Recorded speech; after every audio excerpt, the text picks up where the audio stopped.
Right then, this engine now is just about ready to come out. Well, I've got to take the bell housing bolts off and the engine mounts and the exhaust, but on the top of the vehicle we've got everything off. So I didn't do it step by step, but I'm going to tell you what to take off.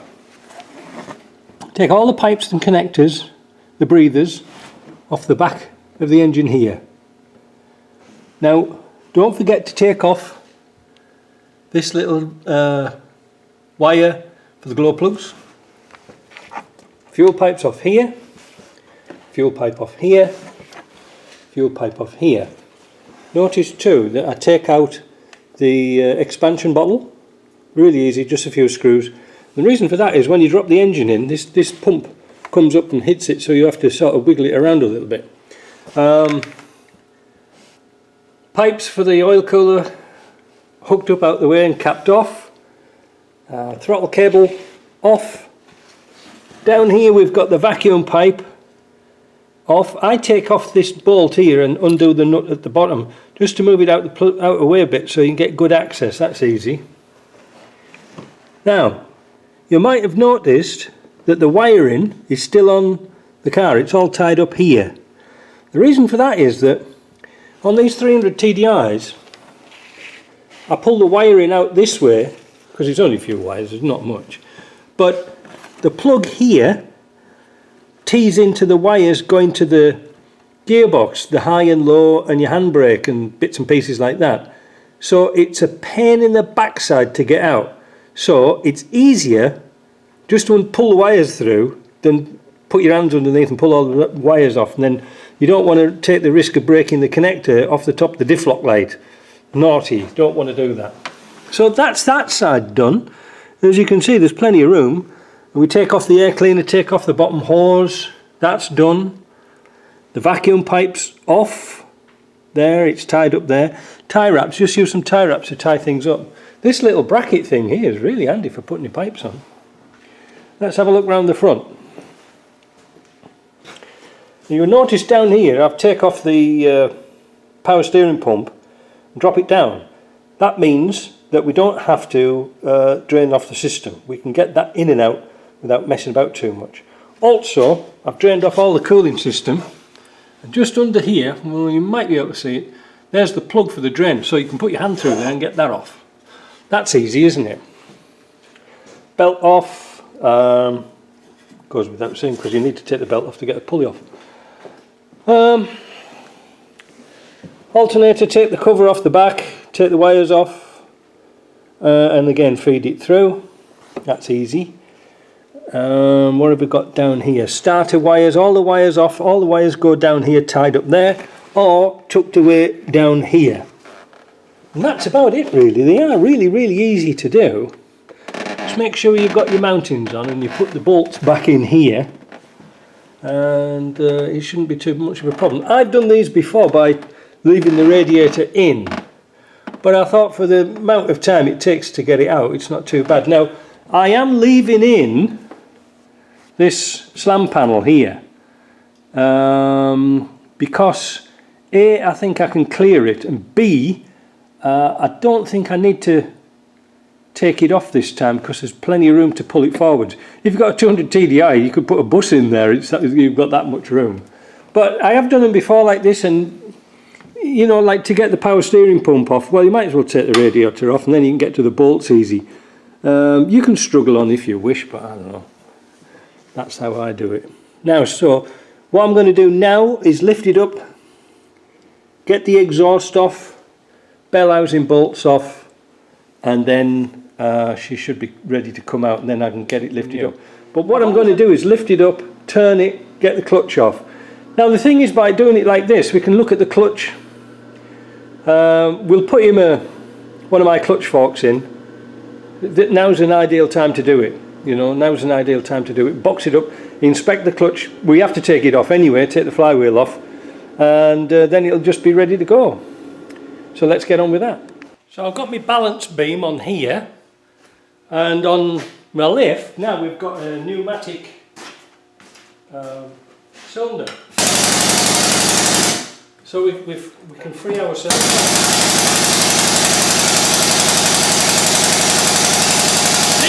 Leaks a bit, but it does the job. As you can see, I'm running out of space here, so... But we can have a look at this now.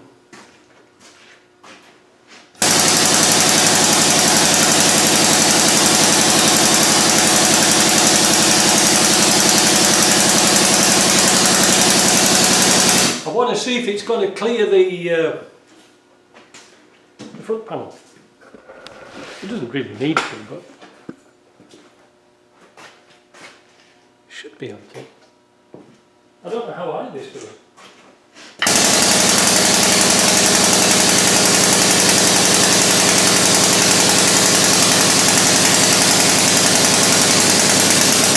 It goes that high.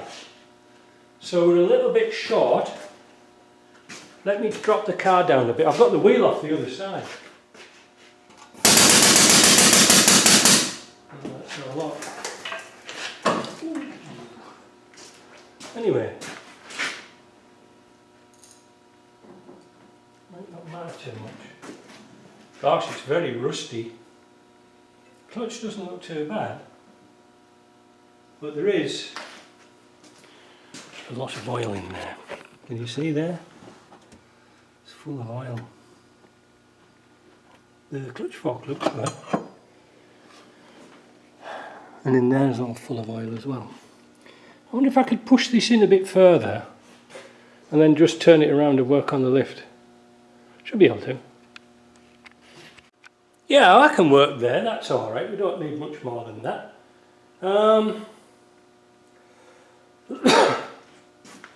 Yeah.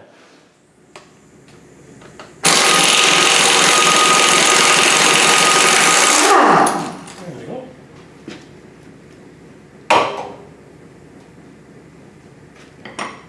Now I need some bolts to get that off.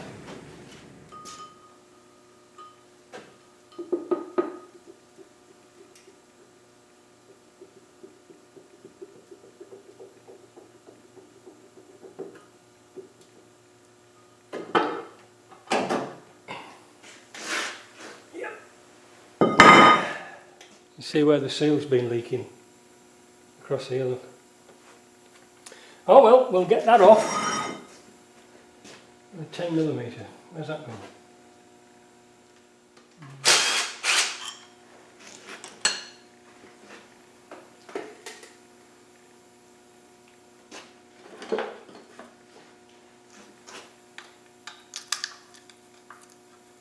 This is the original Doughty seal. So this has never been off before.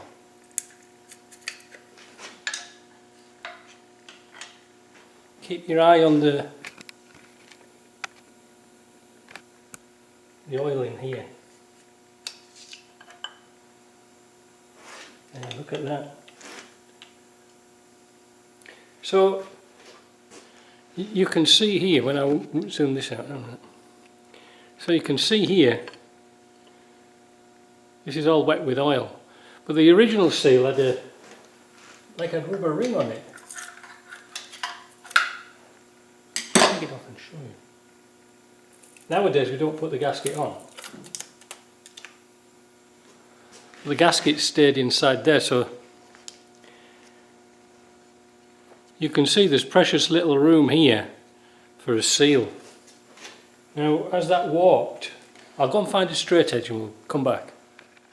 Very difficult for me to show you, but there is the slightest of warps on that seal, so that is kaput, that gasket. Now when we put these back on, we don't put the gasket back on, we just use RTV.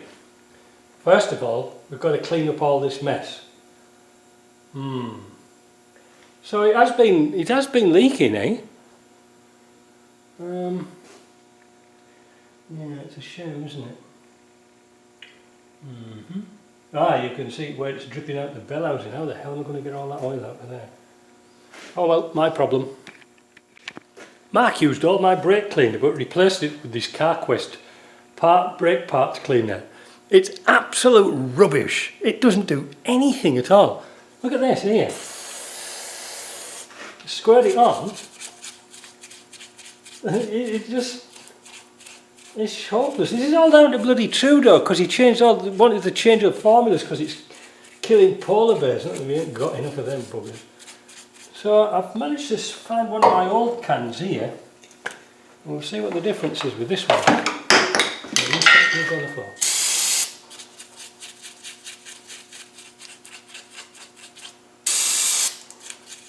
This is the same. They've changed all the formulas, look. This is absolute rubbish. Look at it. Doesn't take oil off at all. Well, well, well. So I picked that up from my supplier, and now the brake cleaner we've got now is just hopeless. What the hell am I going to use to clean that up with?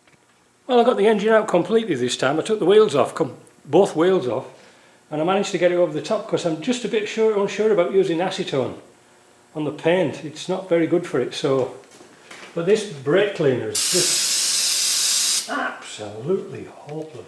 So I moved it for the simple reason I need to get inside there to clean out the bell housing and have a look at that clutch fork. So that's why I moved it. But it's at a nice height now, so I'm going to continue cleaning this off. Well, that cleaned up nice.